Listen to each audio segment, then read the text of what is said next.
ಹಣಕಾಸಿನ ವಿಷಯದಲ್ಲಿ ಒಂದು ಸಣ್ಣ ವ್ಯತ್ಯಾಸವಾದರೂ ಕೂಡ ಅದಕ್ಕೆ ತಕ್ಕುದಾದ ಬೆಲೆ ತೆರಬೇಕಾಗುತ್ತೆ. ಹೀಗಾಗಿ ಹಣಕಾಸಿನ ನಿರ್ವಹಣೆ ಬಗ್ಗೆ ಈ 10 ಸೂತ್ರಗಳನ್ನು ಪಾಲಿಸಿ ಈ ವರ್ಷಕ್ಕೆ ನಿಮ್ಮ ಫೈನಾನ್ಷಿಯಲ್ ಪ್ಲಾನಿಂಗ್ ಹೀಗಿರಲಿ. ದುಡ್ಡು ಕಾಸಿನ ಕುರಿತು ಈ ತಪ್ಪುಗಳನ್ನು ಮಾಡಲೇಬೇಡಿ. ಹಣಕಾಸಿನ ಬಗ್ಗೆ ಈ 10 ಸೂತ್ರಗಳನ್ನು ಪಾಲಿಸಿ. ಈ ವರ್ಷಕ್ಕೆ ನಿಮ್ಮ ಫೈನಾನ್ಷಿಯಲ್ ಪ್ಲಾನಿಂಗ್ ಹೀಗಿರಲಿ. ವರ್ಷದ ಆರಂಭಿಕ ದಿನಗಳಲ್ಲಿ ನಾವು ಮಾಡಬೇಕಾದ ಕೆಲಸದಲ್ಲಿ ಅತಿ ಮುಖ್ಯವಾದದ್ದು ಕಳೆದ ವರ್ಷದ ಪ್ಲಾನಿಂಗ್ನಲ್ಲಿ ಎಷ್ಟನ್ನು ಸಾಧಿಸಲು ಸಾಧ್ಯವಾಯಿತು, ಯಾವುದನ್ನು ಮಾಡಲಾಗಲಿಲ್ಲ ಮತ್ತು ಯಾಕೆ, ಈ ರೀತಿಯ ಕಾರಣಗಳನ್ನು ಹುಡುಕಿಕೊಳ್ಳೋದು. ಹಾಗೆಯೇ ಅದು ನಮ್ಮ ಬದುಕಿಗೆ ಮತ್ತು ಮುಂದಿನ ವರ್ಷಕ್ಕೆ ಕೂಡ ಬೇಕಾಗಿರುವ ಅಂಶವಾಗಿದ್ದರೆ ಅದನ್ನು ಮತ್ತೆ ಸಾಧಿಸಲು ಪ್ರಯತ್ನಿಸೋದು ಮತ್ತು ಇನ್ನಿತರ ಹೊಸ ವಿಷಯಗಳನ್ನು ಸೇರಿಸಿಕೊಳ್ಳುವ ಪ್ರಯತ್ನ ಮಾಡೋದು. ಸರಳವಾಗಿ ಹೇಳಬೇಕೆಂದರೆ ಕಳೆದ ವರ್ಷದ ಅವಲೋಕನ ಮತ್ತು ಮುಂಬರುವ ವರ್ಷದ ಬಗ್ಗೆ ಸಣ್ಣ ಪ್ಲಾನಿಂಗ್ ಮಾಡೋದಕ್ಕೆ ನಮಗೆ ಸಿಕ್ಕ ಅವಕಾಶವೇ ಹೊಸ ವರ್ಷದ ಆರಂಭಿಕ ದಿನಗಳು. ನೀವೇ ಗಮನಿಸಿ ನೋಡಿ, ನಾವು ಮುಕ್ಕಾಲು ಪಾಲು ಸಮಾಜದ ಅಂಜಿಕೆಗೆ, ಮನೆಯ ಹಲವು ಸದಸ್ಯರ ಒತ್ತಾಯಕ್ಕೆ ಕಟ್ಟು ಬಿದ್ದು ಕೆಲವು ನಿರ್ಧಾರಗಳನ್ನು ತೆಗೆದುಕೊಳ್ತೇವೆ. ಅವುಗಳು ದೀರ್ಘಕಾಲದಲ್ಲಿ ಯಾವ ಪರಿಣಾಮ ಬೀರುತ್ತೆ ಅನ್ನೋದರ ಅರಿವು ನಮಗೆ ನಿರ್ಧಾರ ತೆಗೆದುಕೊಳ್ಳುವಾಗ ಇರುವುದಿಲ್ಲ. ಯಾವುದೇ ನಿರ್ಧಾರವಾದರೂ ಅದನ್ನು ನಿಧಾನವಾಗಿ ತೆಗೆದುಕೊಳ್ಬೇಕು. ಆತುರದಲ್ಲಿ ತೆಗೆದುಕೊಂಡ ನಿರ್ಧಾರಗಳು ಒಳಿತಿಗಿಂತ ಕೆಡುಕನ್ನು ಹೆಚ್ಚು ಮಾಡ್ತವೆ. ಸಂಸ್ಥೆಯೇ ಇರಲಿ ಅಥವಾ ವ್ಯಕ್ತಿ, ನಿರ್ಧಾರಗಳು ಗಟ್ಟಿಯಾಗಿರಬೇಕು. ತೆಗೆದುಕೊಂಡ ನಿರ್ಧಾರಕ್ಕೆ ಹೊಣೆಗಾರಿಕೆ ಪ್ರದರ್ಶಿಸುವ ಜಾಯಮಾನ ನಮ್ಮದಾಗಿರಬೇಕು. ವೈಯಕ್ತಿಕ ನೆಲೆಗಟ್ಟಿನಲ್ಲಿ ನಾವು ಹೆಚ್ಚು ವಿಚಾರವನ್ನ ಮಾಡೋಣ. ಸಾಮಾನ್ಯವಾಗಿ ನಮ್ಮಲ್ಲಿ ಎದುರಾಗುವ ಸಮಸ್ಯೆ ಅಥವಾ ನಿರ್ಧಾರ ತೆಗೆದುಕೊಳ್ಳಬೇಕಾದ ಅಂಶಗಳಲ್ಲಿ ಪ್ರಮುಖವಾಗಿ ಸ್ವಂತ ಮನೆ ಕಟ್ಟುವುದು, ಜಾಗ ಖರೀದಿಸುವುದು, ಇನ್ವೆಸ್ಟ್ಮೆಂಟ್ಗೆ ಅಂತ ಇನ್ನೊಂದು ಜಾಗ ಅಥವಾ ಅಪಾರ್ಟ್ಮೆಂಟ್ ಖರೀದಿಸೋದು, ಇನ್ನು ಕಾರು ಖರೀದಿಸೋದು, ಮದುವೆ, ಆರೋಗ್ಯ, ವಿದ್ಯಾಭ್ಯಾಸ, ಕೆಲಸದ ಬದಲಾವಣೆ, ಇಷ್ಟು ಅಂಶಗಳನ್ನ ನೀವು ಗಮನಿಸಿ ನೋಡಿ. ಇವುಗಳಲ್ಲಿ ಒಂದರಲ್ಲಿ ನಾವು ತಪ್ಪು ನಿರ್ಧಾರ ಮಾಡಿದ್ರೆ ಅದು ಕೆಲವು ವರ್ಷಗಳನ್ನ ನಮ್ಮಿಂದ ಕಸಿದು ಬಿಡುತ್ತೆ. ಉದಾಹರಣೆಗೆ ನೋಡೋಣ, ಅವಶ್ಯಕತೆ ಇಲ್ಲದ ಕಾರು ಖರೀದಿ 16 ಲಕ್ಷ ರೂಪಾಯಿಯನ್ನು ಒಂದೆಡೆ ಬ್ಲಾಕ್ ಮಾಡುತ್ತೆ. ಜೊತೆಗೆ ಆಪರ್ಚುನಿಟಿ ಕಾಸ್ಟ್ ಅದಕ್ಕಿಂತ ದೊಡ್ಡದಾಗುತ್ತೆ. ನಮ್ಮ ಮುಂದೆ ಬಂದು ನಿಲ್ಲುವ ಉತ್ತಮ ಅವಕಾಶದಲ್ಲಿ ಹೂಡಿಕೆ ಮಾಡಲು ಹಣವಿಲ್ಲ ಎನ್ನುವ ಸನ್ನಿವೇಶವನ್ನ ನಾವೇ ಸೃಷ್ಟಿ ಮಾಡಿಕೊಳ್ತೇವೆ.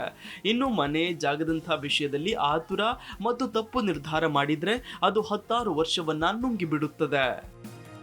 ಅಂದರೆ ಮುಂದಿನ 10 ಅಥವಾ 15 ವರ್ಷ ಮಾಡಿದ ತಪ್ಪಿಗೆ ಕಂತು ಕಟ್ಟುತ್ತಾ ಜೀವನ ನಡೆಸಬೇಕಾದ ಪರಿಸ್ಥಿತಿ ಉಂಟಾಗುತ್ತೆ.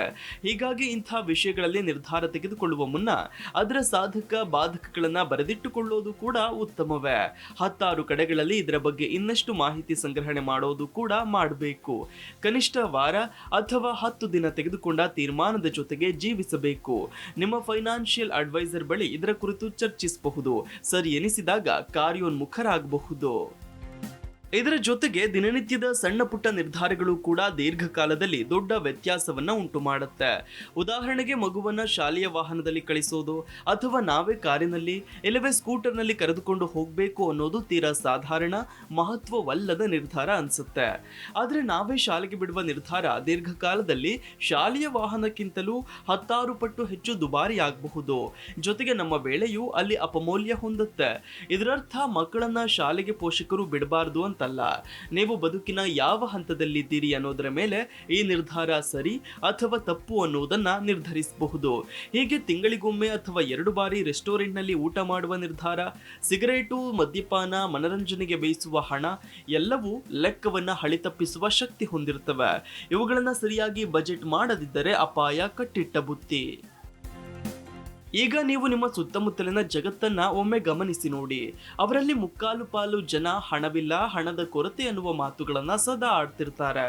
ಈ ರೀತಿ ಯಾಕಾಗಿರತ್ತೆ ಅಂದ್ರೆ ಅವರಿಗೆ ಸರಿಯಾದ ಹಣಕಾಸು ಮಾಹಿತಿ ಸಿಗದ ಕಾರಣ ತಪ್ಪು ಆಯ್ಕೆಗಳನ್ನ ಮಾಡಿಕೊಂಡಿರ್ತಾರೆ. ಇಂದಿಗೂ ನಿಮಗೆ ಸಮಯ ಮೀರಿಲ್ಲ. ನಿಮ್ಮ ವಯಸ್ಸು ಎಷ್ಟು ಅನ್ನೋದು ಇಲ್ಲಿ ಮುಖ್ಯವಾಗುವುದಿಲ್ಲ. ನೀವಿನ್ನೂ ಹಣಕಾಸಿನ ಆಟದಿಂದ ಹೊರಬಂದಿಲ್ಲ ಅಂದ್ರೆ ಇದು ನಿಮಗೆ ಅನ್ವಯ.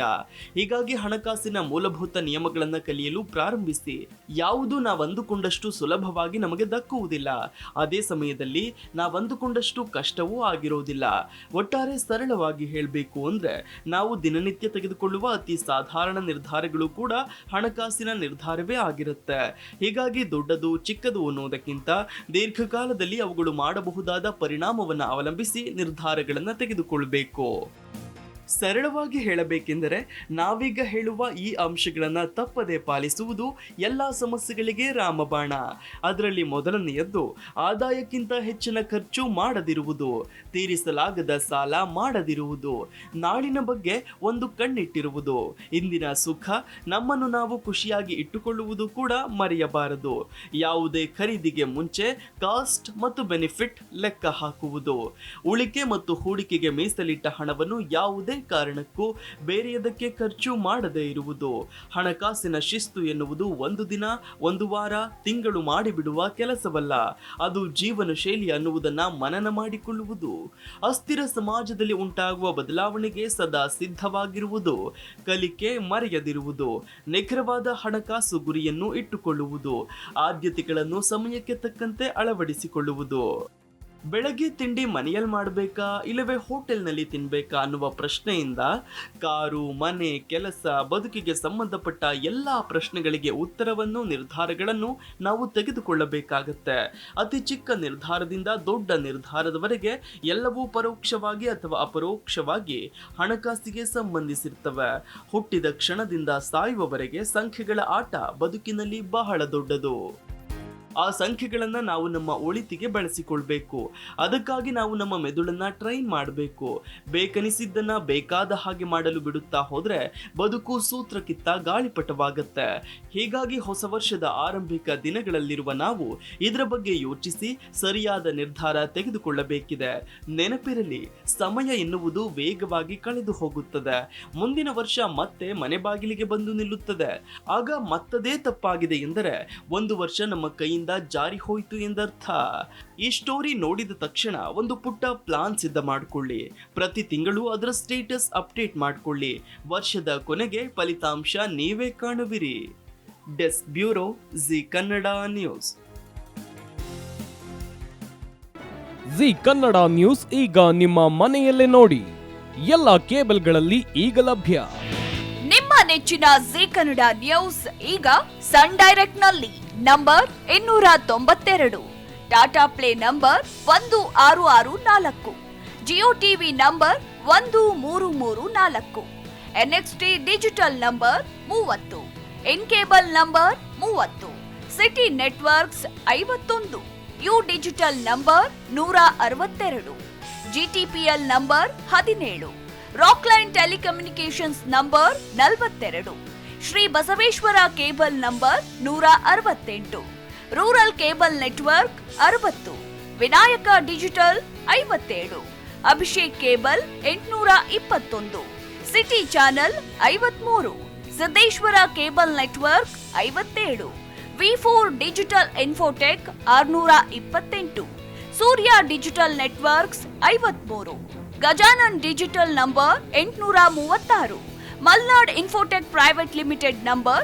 56, Metrocast number 830, Victory digital number 167ರಲ್ಲಿ ನೋಡಿ ಆನಂದಿಸಿ.